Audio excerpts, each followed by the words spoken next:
दंश ने फोन को पिक किया और उसने कॉल काटने के बाद हैरानी के साथ अद्विजय से कहा, बॉस आरोही मैडम को पुलिस पकड़ कर ले गई है। ये सुनकर अद्विजय और राजवीर दोनों अपनी जगह से खड़े हो गए और दंश जल्दी से उन्हें फ्लाइट लेकर मुंबई ले गया। वह तीनों जब पुलिस स्टेशन पहुंचे तो वहां पर प्रिंसिपल भी था। उसे देखकर अद्विजय ने गुस्से में पूछा, यहाँ क्या हो रहा है? क्या मैं तुम्हें नहीं कहा था कि आरोही को कोई तकलीफ नहीं होनी चाहिए? प्रिंसिपल घबराकर बोला, मुझे माफ कर दीजिए सर, यह सब एक गलतफहमी थी। आखिर से यहाँ बंद ही क्यों किया गया है? तभी प्रिंसिपल ने हकलाते हुए कहा, वह आरोही जी ने अपनी क्लास के एक लड़के को जबरन किस करने की कोशिश की थी और हरेसमेंट के केस में उन्हें लॉकअप में डाला गया है। बट डोंट वरी, में उन्हें बाहर निकलवाने के लिए कह दिया है।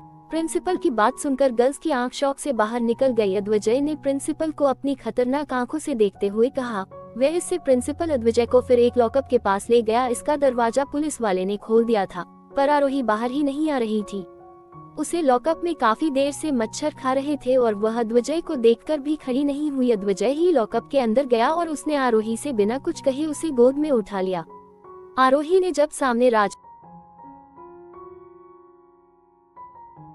राक्षस था, लेकिन जब से वह राजवीर से मिली थी उन्हें राजवीर काफी अच्छे इंसान लगे थे, इसलिए वह उनकी रिस्पेक्ट करती थी। तभी अद्विजय ने उसे नीचे उतारा और उसके गले में देखते हुए कहा, मंगलसूत्र कहाँ है? प्रिंसिपल ये सुनकर और शौक हुआ और मन में कहा, क्या यह उनकी वाइफ है? कहीं मेरे कान खराब तो नहीं हो गए हैं? अद्विजय रावत जैसा हैंडसम आदमी इतनी अगली लड़की के साथ? आरोही ने अद्विजय का सवाल सुनकर एक फीमेल कांस्टेबल की तरफ देखा। जब आरोही को पुलिस वैन में बैठकर पुलिस स्टेशन लाया जा रहा था, तभी उसे पकड़ने वाली कांस्टेबल ने देखा कि आरोही के गले में एक डायमंड का लॉकेट है, तो उसने आरोही से है लॉकेट ले लिया था। उसे नहीं पता था कि वह एक तरह का मंगलसूत्र था जो काफी अलग तरह से डिजाइन था।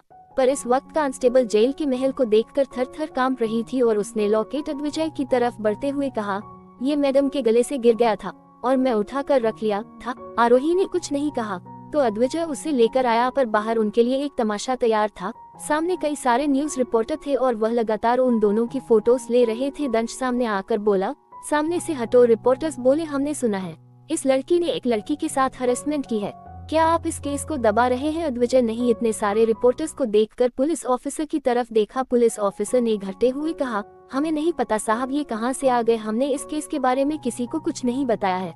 आरोही ये सब देखकर मुस्कुराए। उसने अद्विजय के आने से पहले अदा को मैसेज करके कहा था कि वह न्यूज रिपोर्टर को सारे मामले की खबर दे। अचानक अद्विजय ने दंश को देखकर कहा, दंश इन सब का कैमरा छीन लो और इसके बाद पता लगाओ इनको खबर किसने दी और जिसने भी इन रिपोर्टर्स को यहाँ बुलाया है।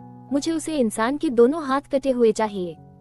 दंश काफी देर खामोश खड़ा रहा। आज भी जाने कहा, क्या तुमने सुना नहीं? दंश ने कहा, जी बस। दंश फिर उन रिपोर्ट्स को सामने से हटाने लगा। कुछ देर में वह सभी एक कार में बैठे। राजवीर जी ने आरोही के सिर पर हाथ रखते हुए कहा, तुम्हें पुलिस स्टेशन आने से पहले ही अद्विजय को फोन कर देना चाहिए था। देखो तुम्हें कितने मच्छर खा गए हैं, वैसे तुमने कुछ खाया भी है? आरोही ने ये सुनकर कहा, नहीं अंकल, क्लास होते ही यह सब तमाशा शुरू हो गया था।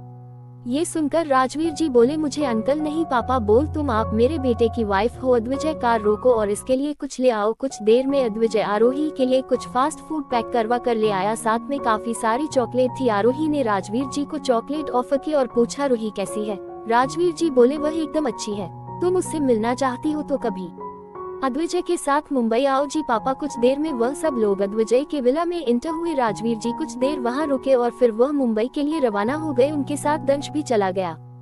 आरोही चॉकलेट खाते हुए अपने कमरे की तरफ बढ़ रही थी, तभी अद्विजय ने पीछे से कहा, रुको। आरोही रुकी तो उसने आरोही के हाथ से चॉकलेट को छीन लिया और पूछा, अब मुझे बताओ हुआ क्या था और वह लड़का कौन था? आरोही बोली, अच्छा वह लड़का जिसे मैंने किस करने की कोशिश की थी। अद्विजय सख्त आवाज में बोला, मुझे सच सुनना है वरना मैं जाकर उस लड़के को अपने तरीके से टॉर्चर करूंगा। ये सब तुम्हारा प्लान है मुझसे दूर भगाने के लिए? So don't treat this again. Aarohi की चॉकलेट को फेंका। आरोही अपने कदम आगे बढ़ाकर अद्विजय के पास गई और बोली, आपको सब समझ ही आ गया है तो प्लीज मेरी दोस्त को कुछ मत कीजिएगा। आरोही की आवाज सुनकर आगे बढ़ गया। जब वह कार में घर आ रहे थे तभी से वह आरोही को काफी बार घबराए हुए देख सकता था, जिस वजह से वह समझ गया था कि आरोही ने ही सब कुछ प्लान किया है और जिसने रिपोर्टर बुलाया था वह जरूर आरोही की कुल करीबी ही होगी। टीम को डिनर लगाने के लिए कहा।